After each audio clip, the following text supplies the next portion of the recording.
Susan Boyle, you can go back to the village with your head held high. It's 3S's. Même si l'audition emblématique de Susan Boyle pour Britain's Got Talent a eu lieu il y a près de 15 ans, son amour du chant est toujours aussi fort. Dès son entrée sur scène, elle a captivé tout le monde avec sa performance époustouflante de I Dreamed a Dream. La vie de Susan a connu un changement important qui l'a propulsée sous les yeux du public et a changé de façon permanente son destin. Elle est passée d'une Suzanne modeste et simple il y a 15 ans à une riche et plus belle. Avez-vous été ému par l'histoire de Susan Boyle ? Tapez 1 si vous l'admirez ou 2 si vous avez un avis différent. Venez découvrir la vie incroyable que Susan Boyle a menée depuis son ascension fulgurante vers la célébrité. Le sujet de Légion est l'ascension explosive de Susan Boyle en 2009. Elle a occupé des emplois subalternes pendant une grande partie de sa vie, cultivant discrètement son amour de la musique. Mais lorsqu'elle est montée sur scène dans la 3e saison de Britain's Got Talent, tout a changé. Le regard humble et les manières calmes de Suzanne ont surpris les juges, le public et même le monde entier. Peu de gens auraient pu imaginer ce qui allait se passer alors qu'elle se tenait là, visiblement nerveuse. Puis elle a commencé à chanter. Sa voix, riche, forte et pleine de passion non filtrée, a rempli l'auditoire et a captivé tout le monde à portée de voix. Lorsque Suzanne a chanté une magnifique version de I Dreamed a Dream de la comédie musicale Les Misérables, ce fut un moment absolument magique. La réponse a été tout simplement stupéfiante. Le regard de pure surprise remplaça les soupçons initiaux de Simone Cowell. Les autres juges ont été stupéfaits par les acclamations du public. En plus de faire impression, Susan Boyle a modifié de façon permanente l'esprit de la communauté. En quelques jours seulement, la vidéo de l'audition de Suzanne est devenue virale en ligne et est rapidement devenue la vidéo YouTube la plus vue de 2009. Sa performance a touché une corde sensible qui a transcendé les frontières culturelles, touchant des millions de personnes dans le monde et dépassant même l'investiture du président Obama. Même si Suzanne a terminé à la 2e place de Britain's Got Talent, son parcours était loin d'être terminé. En fait, ce n'était que le début. Son premier album, I Dreamed a Dream, est sorti alors qu'elle surfait sur la vague de sa nouvelle célébrité. Établissant de nouveaux records, l'album a reçu plus de précommandes que tout autre album de l'histoire d'Amazon. Il a atteint le sommet des charts partout lors de sa sortie, faisant de Suzanne une sensation légitime. Mais malgré son énorme succès, Susan Boyle a rencontré des difficultés en cours de route. Elle a navigué dans les mers parfois turbulentes de l'industrie du divertissement, tout en faisant face aux pressions de la célébrité dans les années qui ont suivi sa première apparition aux yeux du public. Même si elle persiste à sortir des chansons et à se produire en live partout dans le monde, sa visibilité dans les médias a considérablement diminué. L'héritage de Suzanne perdure cependant. Elle a eu un impact durable sur l'industrie musicale, vendant plus de 25 millions d'exemplaires dans plus de 35 pays et ayant plus de 120 albums d'or et de platine à son actif. En tant qu'exemple brillant de plaidoyer, de compétence et de ténacité en 2024, Susan Boyle continuera de faire une impression durable sur le monde grâce à sa musique et à son dévouement incessant à la sensibilisation aux maladies du spectre autistique, ou TSA. Le pouvoir transformateur de la persévérance et de la confiance en soi est démontré par son parcours d'un petit hameau écossais à une notoriété internationale. Suzanne a grandi dans une famille aimante avec des liens musicaux forts et elle a acquis son amour du chant de son père, un soldat de la Seconde Guerre mondiale et un jeune qui chantait fréquemment au bar local, le Bishop Blaze. Dès son plus jeune âge, la mère de Suzanne, Bridget, qui était une pianiste talentueuse, a développé ses capacités musicales et lui a inculqué une passion pour la musique qui l'influencera plus tard. Le chemin de Suzanne n'a pas été sans difficulté, même si elle avait un talent naturel. En raison de ce qu'elle pensait être un handicap cognitif provoqué par le manque d'oxygène à la naissance, elle a lutté contre l'intimidation et le sentiment d'inadéquation lorsqu'elle était enfant. Suzanne a eu du mal à douter d'elle-même et a quitté l'école avec peu de diplômes en raison de ses problèmes qui ont persisté jusqu'à l'âge adulte. Cependant, lorsque Suzanne avait 52 ou 53 ans, on lui a correctement diagnostiqué le syndrome d'Asperger ou TSA, ce qui a clarifié ses expériences, dissipé les mythes et lui a permis d'accepter son propre point de vue. Ce fut un événement qui a changé ma vie. Suzanne a utilisé sa position pour dissiper les idées fausses et éduquer les gens sur l'autisme après avoir acquis une meilleure connaissance de la maladie. Un membre très respecté de la communauté de West Lothian, l'instructeur de chant Fred O'Neill, a fourni à Suzanne des conseils cruciaux tout au long de son voyage. Elle a affiné ses compétences et a établi sa propre voie sous sa direction, jetant ainsi les bases de ses réalisations futures. Suzanne a été inspirée par O'Neill, qui a vu son talent, pour poursuivre ses aspirations de chanteuse professionnelle. En 2002, Suzanne a commencé à prendre des cours de chant avec O'Neill, entamant ainsi un voyage qui changera définitivement sa vie. Elle s'est engagée à perfectionner son talent au fil des années, mettant tout son être dans chaque chanson qu'elle chantait. Son talent et sa ténacité ont porté leurs fruits en 2009 lorsqu'elle est entrée dans l'histoire lors d'une apparition historique dans l'émission Britain's Got Skill, lorsque sa performance sincère de I Dream the Dream a captivé le public. Son désir de poursuivre une carrière dans la musique a pris un tournant significatif en 1995 lorsqu'elle a participé à l'émission de démonstration de talents amateurs My Kind of People. En chantant I Don't Know How to Love Him de la célèbre comédie musicale Jesus Christ Superstar, Suzanne a tout donné lors de sa performance, ravie d'avoir l'occasion de montrer son talent à un public plus large. Ses rêves ont cependant été brisés lorsque Michael Barrymore, le présentateur, a ignoré son talent et a plutôt utilisé les railleries et le mépris lorsqu'elle est apparue. L'engagement de Suzanne à poursuivre ses ambitions avec une ténacité inébranlable a été alimenté par sa détermination inébranlable malgré le revers. Suzanne a fait un geste audacieux vers ses objectifs artistiques en 1998 lorsqu'elle a utilisé tous ses fonds pour enregistrer 3 enregistrements de démonstration au Heartbeat Studio à Midlothian.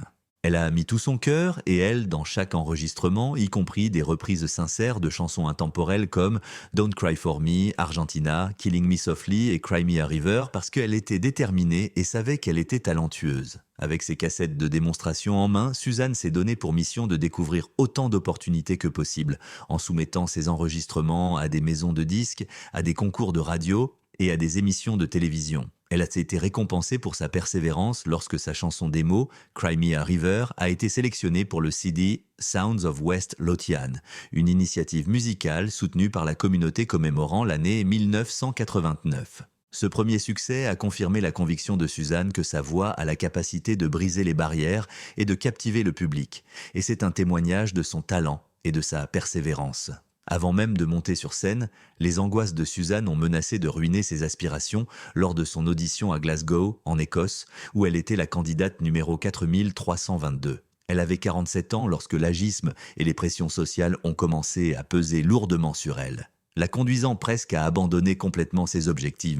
Son professeur de chant se souvient qu'elle avait précédemment refusé d'essayer le facteur X parce qu'elle était certaine que ses perspectives étaient faibles parce que le programme se concentrait davantage sur l'apparence que sur les compétences. Pourtant, quelque chose a suscité chez Suzanne un fort désir d'échapper à la routine de sa vie quotidienne et de suivre son amour de la musique. Suzanne a décidé de prendre le risque et de participer à Britain's Got Talent, inspirée par les souvenirs de sa mère, qui avait toujours soutenu son objectif de devenir chanteuse. Elle a fait ce choix par amour, par volonté et par désir de préserver l'héritage de sa mère. Suzanne a rencontré des regards dubitatifs de la part des juges et du public alors qu'elle montait sur scène. La juge Amanda Holden a ensuite observé que l'ambiance était au scepticisme, peu de gens ayant de grandes attentes à l'égard de la femme modeste en face d'eux. Simone Cowell, réputée pour ses remarques critiques, s'est excusée publiquement pour sa première impression de Suzanne et a reconnu des années plus tard que ses hypothèses étaient malheureuses et injustifiées. Sa voix a rempli le théâtre d'émotions et de talent pur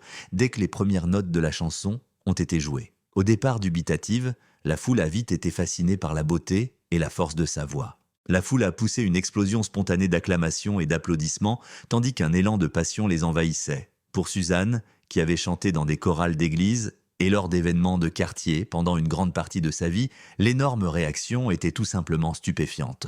Debout, au milieu des acclamations, elle avait du mal à saisir l'énormité de la situation. Cette révélation que ses aspirations étaient réalisables a été un moment d'affirmation. Suite à son audition, Suzanne a vécu des changements inimaginables dans sa vie. Suzanne admirait depuis longtemps le succès de la célèbre chanteuse britannique Ellen Page, qui fut parmi les premières à le remarquer. Lorsque Page a déclaré qu'elle aimerait enregistrer un duo avec Suzanne, elle a été à la fois honorée et ravie. Suzanne, soutenue par ses premiers succès, s'est qualifiée pour les quarts de finale de Britain's Got Talent.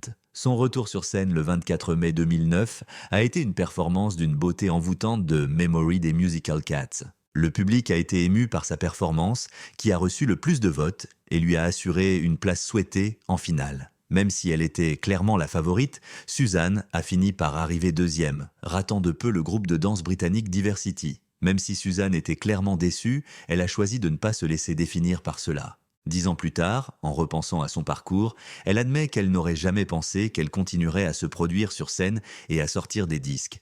Et elle est choquée par la direction qu'a prise sa vie. Oui, l'aventure de Suzanne était loin d'être terminée. Conformément à la promesse feutrée de Simon Cowell, elle a signé un contrat d'enregistrement peu après la compétition, commençant ainsi sa carrière musicale. Dans le cadre de la tournée Britain's Got Talent, Suzanne a entamé une tournée mouvementée presque immédiatement après la fin de la compétition, apparaissant dans 20 des 24 spectacles prévus. Suzanne avait un emploi du temps chargé, mais elle apportait le même enthousiasme et le même engagement à chaque représentation qu'il avait de conquise auprès de la foule tout au long du spectacle. Sa voix montait d'émotion et de vigueur nuit après nuit, démontrant sa ténacité face aux épreuves. Suzanne, une nouvelle star dans le monde de la musique, a été mise sous les feux de la rampe à la fin de la tournée Britain's Got Talent.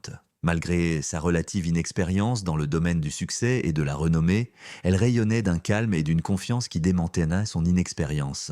Elle a captivé les auditeurs par sa présence scénique engageante et son talent indéniable selon le Belfast Telegraph, et s'est comportée avec le sang-froid et la confiance d'une vétéran expérimentée. Le premier album très attendu de Suzanne, I Dream the Dream, est sorti le 23 novembre 2009, ce qui a constitué un tournant majeur dans son développement de carrière. L'album a été bien accueilli par la critique et s'est bien vendu. Il portait le nom de la célèbre chanson qu'il avait rendue célèbre. En 2010, Suzanne est devenue la première musicienne à avoir un album en tête des charts aux États-Unis et au Royaume-Uni. Le fait que son disque ait atteint l'incroyable double position de numéro 1 en moins d'un an est une preuve supplémentaire de la longévité de sa musique et de l'étendue de ses compétences. L'ascension rapide de Suzanne vers la célébrité n'a pas été négligée sur la scène internationale. Elle a été reconnue pour son impact sur la culture populaire en 2010 lorsqu'elle a été élue 6e personne la plus influente au monde. Elle s'est hissée à la 3e position en tant que femme la mieux classée l'année suivante,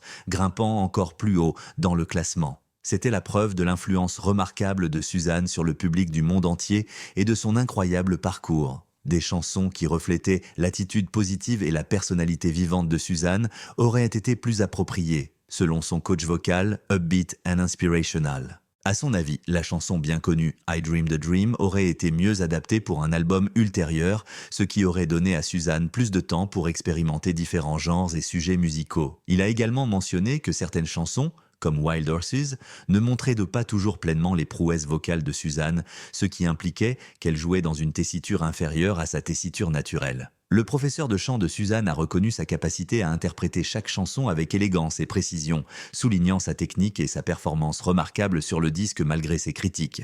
Personnellement, a-t-il dit, il aimait les morceaux de Jekyll et Hyde comme In His Eyes, qui selon lui, auraient pu mieux mettre en valeur les capacités de chant de Suzanne. Après ses débuts, Suzanne a continué à sortir des chansons à un rythme rapide, sortant 8 autres albums entre 2010 et 2019. Chaque CD, qui comprenait une grande variété de genres et de styles musicaux, démontrait la flexibilité de Suzanne en tant qu'artiste.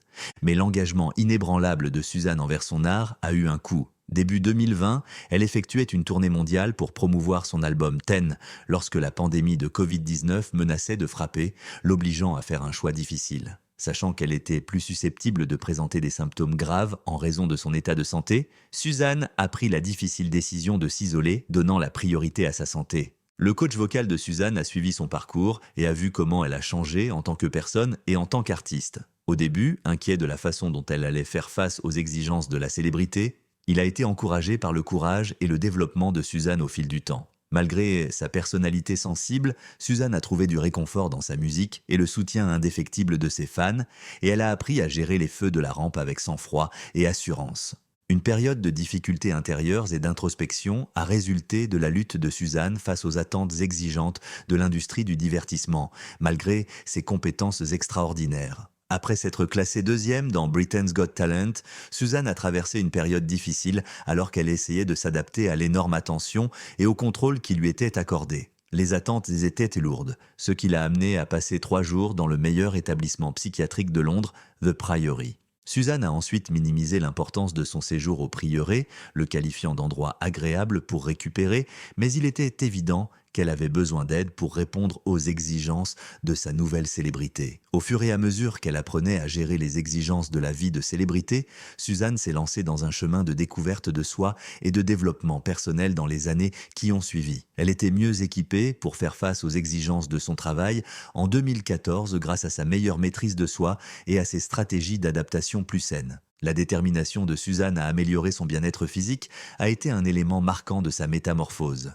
Elle a déclaré en 2016 qu'elle avait perdu beaucoup de poids et qu'elle avait entamé un chemin vers un meilleur mode de vie. Suzanne a perdu plus de 2 pierres, soit environ 12 kilos, en choisissant consciemment d'éviter les sucreries transformées et d'augmenter son activité, prouvant ainsi son engagement envers sa santé. Lorsque Suzanne a révélé qu'elle avait perdu 50 livres supplémentaires, soit 22 kilos en 2021, son dévouement à sa santé avait atteint de nouveaux sommets. Le combat de Suzanne contre le diabète de type 2, dont elle a reçu un diagnostic en 2012, a été franchement discuté dans l'émission télévisée britannique Lorraine, en conjonction avec cet incroyable accomplissement. Suzanne a apporté des changements majeurs à son mode de vie pour vaincre la maladie, en abandonnant les aliments sucrés et en faisant de l'exercice régulier, comme la marche et le vélo, une priorité. L'engagement de Suzanne envers sa santé comprenait également son soutien au vaccin contre la Covid-19. En mars 2021, Suzanne, qui s'auto-isolait depuis 1 an en raison de l'épidémie, s'est fait vacciner et a encouragé ses partisans à emboîter le pas. Son dévouement à se défendre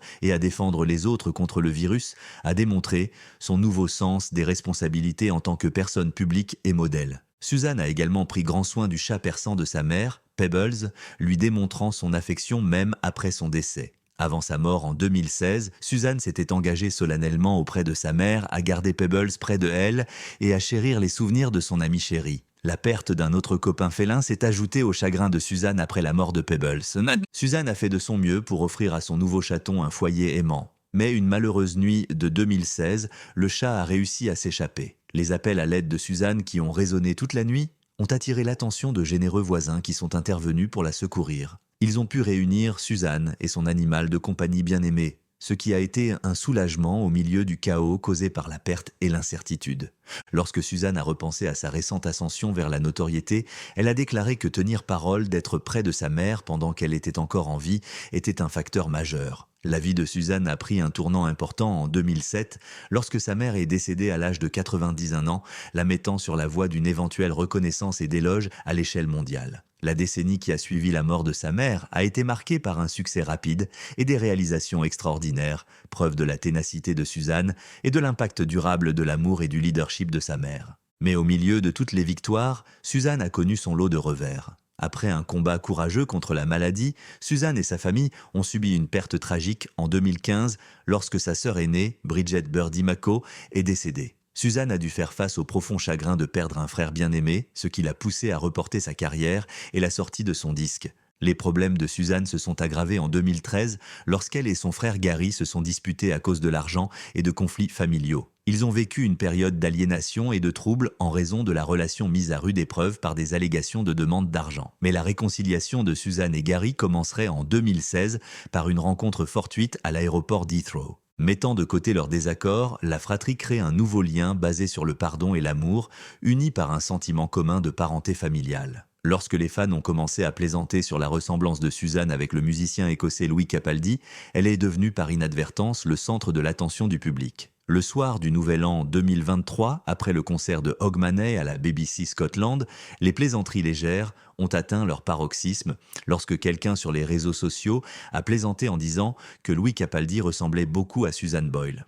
Prenant bien la blague, Louis Capaldi a posté une vidéo légère dans laquelle il copiait les mouvements de Suzanne de manière exagérée, accompagnée d'un message humoristique se moquant de l'analogie. Suzanne a décidé de ne pas répondre immédiatement à ces plaisanteries légères, même si le parallèle amusant a reçu beaucoup d'attention en ligne. Elle est plutôt restée engagée dans ses activités philanthropiques, soutenant discrètement plusieurs projets qui lui tenaient à cœur. Grâce à son implication auprès d'organisations telles que l'Elvis Presley Charitable Foundation, la campagne anglaise Cash for Kids, Save the Children UK, Metro Radio, Newcastle, le Laura McPhee Memorial Fund et Asthma UK Charity, Suzanne a montré son dévouement inébranlable à l'amélioration de la vie des autres. Au-delà des projecteurs, la gentillesse de Suzanne était évidente lorsqu'elle offrait discrètement son aide aux personnes dans le besoin. Un de ces incidents s'est produit en 2021 lorsque Suzanne a aidé Ashley Easton, alors âgée de 13 ans, qui souffrait d'un cancer et avait besoin de soins vitaux. Dans le but de gagner de l'argent pour les soins médicaux nécessaires à Ashley, Suzanne a soutenu sa cause de manière proactive en vendant l'une des tenues d'Ashley sur eBay. Suzanne a fait l'actualité en 2009 lorsqu'elle a avoué au monde qu'elle était vierge et qu'elle n'avait jamais été embrassée. Cette révélation a donné à sa célébrité déjà montante une nouvelle dimension surprenante de fascination. Suzanne a passé des années à vivre une vie tranquille et isolée, concentrant ses énergies sur sa profession musicale et son travail humanitaire. Des rapports ont néanmoins fait surface en 2014, indiquant que Suzanne était tombée amoureuse d'un homme qu'elle avait rencontré lors d'une tournée aux États-Unis. L'homme, décrit comme un médecin du Connecticut, aurait l'âge de Suzanne et ils sont devenus amis pendant leur séjour en Floride. Des plans pour que le petit ami déménage en Écosse pour être avec Suzanne ont été élaborés à mesure que leur amour grandissait. Un chapitre mélancolique de la vie personnelle de Suzanne s'est terminé en juin 2019, lorsque la relation a pris fin malgré les premières promesses. Après la séparation, Suzanne s'est ouvertement déclarée heureuse et célibataire, embrassant sa nouvelle position de femme célibataire. C'était une affirmation d'autonomie et de confiance qui reflétait la puissance intérieure et le courage de Suzanne. Depuis, Suzanne a gardé sa vie amoureuse discrète, préférant se concentrer sur sa carrière musicale et son développement personnel. Suzanne est restée maman lorsqu'on lui a demandé si elle était en couple, ce qui implique que tout partenariat futur serait probablement platonique. « Je suis seule depuis trop longtemps pour me marier », a déclaré Suzanne avec une touche d'humour léger, suggérant qu'elle était heureuse de sa situation actuelle. Après avoir fait sa percée dans Britain's Got Talent en 2009, Suzanne aurait gagné la somme incroyable de 5 millions de dollars au cours de sa première année de gloire, soit près de 6 millions de dollars dans la devise actuelle. Tournant important dans la vie de Suzanne, cette injection monétaire lui a donné des perspectives supplémentaires et une stabilité financière. Les revenus de Suzanne ont augmenté parallèlement au succès continu de sa carrière. En raison de la popularité durable de sa musique et de l'influence mondiale de son compte, on estimait qu'elle avait accumulé une richesse de plus de 40 millions de dollars, soit plus de 48 millions de dollars en 2023. Suzanne était extraordinairement ancrée malgré ses énormes richesses, choisissant mener une vie humble et fidèle à son héritage. Avec l'intention de quitter son ancienne résidence, elle a généreusement payé 300 $, soit environ 365 $ aujourd'hui, pour une maison de 5 chambres. Mais plus tard, elle a pris la décision de donner cette propriété à sa nièce, restant plutôt près de la maison familiale de Blackburn. La décision de Suzanne de payer un 111 € ou un 133 $ aujourd'hui pour la maison jumelée adjacente à la maison familiale est un autre exemple de son dévouement envers ses origines. Au lieu de chercher un logement somptueux, Suzanne a combiné les deux maisons et a effectué des rénovations intérieures, les remplissant de précieux souvenirs de ses parents. Suzanne, qui était millionnaire, était étonnamment modeste, s'en tenant à un budget mensuel de 300 à 500 $. Elle a clairement indiqué que la prospérité monétaire n'avait pas vraiment d'importance pour elle et qu'elle voulait vraiment utiliser sa musique pour inspirer et amuser son public. Son image de symbole précieux a été cimentée lorsque le casque et le dôme de Suzanne sur Terre lui ont demandé de clôturer partout dans le monde. Interrogée sur ses excès, Suzanne a déclaré qu'elle avait acheté, entre autres plaisirs, un piano et un manteau de vison. Mais son mode de vie humble et ses manières sans prétention en révélaient beaucoup sur sa personnalité, montrant qu'elle était une femme qui valorisait avant tout l'honnêteté et la sincérité. Suzanne a été entourée d'un réseau d'amis et de voisins qui la protègent passionnément pendant son voyage. Malgré sa renommée, Suzanne apprécie toujours les petits plaisirs de la vie, participant fréquemment à des soirées karaoké et passant du temps avec ses proches. Suzanne a déclaré dans un aveu surprenant qu'elle n'avait obtenu son permis de conduire temporaire qu'en juin 2019, ce qui indique un sentiment renouvelé de liberté et d'aventure. Suzanne est prête à explorer de nouvelles choses et à profiter de la liberté que procure la conduite sur route, car elle souhaite conduire plus fréquemment. Suzanne est restée plutôt discrète sur ses intentions futures depuis son 10e anniversaire professionnel en 2019, ce qui a laissé les fans et les initiés de l'industrie attendre avec impatience sa prochaine étape. Ses partisans attendaient une éventuelle résidence à Las Vegas en 2021, mais les spéculations n'ont rien donné. Il ne fait aucun doute que Susan Boyle est toujours entièrement dévouée à son mentor Simon Cowell et à sa collaboration avec Psycho Entertainment. Elle reconnaît que Cowell a eu la plus grande influence sur sa carrière et travaille dur pour le rendre fier de chaque performance et entreprise. Malgré ses chances de succès international, Suzanne a pris la décision délibérée de donner la priorité à ses liens avec l'Écosse, car elle la considère comme son véritable pays. Suzanne, très fière de ses ancêtres écossais, trouve un grand réconfort dans la gentillesse de son peuple et dans la beauté de son propre pays, qui incarne le véritable sens de la communauté. Suzanne est fermement résolue à poursuivre son amour de la musique, même à l'approche de la retraite. Elle estime que l'âge n'est qu'un chiffre et qu'il n'y a aucune raison de ralentir pour l'instant. Avec une carrière qui ne cesse d'inspirer et de captiver le public du monde entier, l'héritage de Susan Boyle durera certainement encore de nombreuses décennies. Le génie et la ténacité de Susan Boyle ont amené les critiques musicaux et les magazines à la comparer à la célèbre soprano Ella Fitzgerald. Comme Fitzgerald, Suzanne défie les normes de beauté traditionnelles avec sa voix remarquable et sa longue carrière, démontrant que le véritable talent transcende les conventions et les attentes sociales. Concernant la vie actuelle de Susan Boyle, que pensez-vous? Dans l'espace prévu ci-dessous, veuillez partager vos réflexions. Nous espérons que cette vidéo vous a été utile. Si vous l'appréciez, n'oubliez pas de vous abonner à la chaîne, de la liker et de la partager. J'espère que cela vous plaira et je vous verrai dans les prochaines vidéos. Au revoir.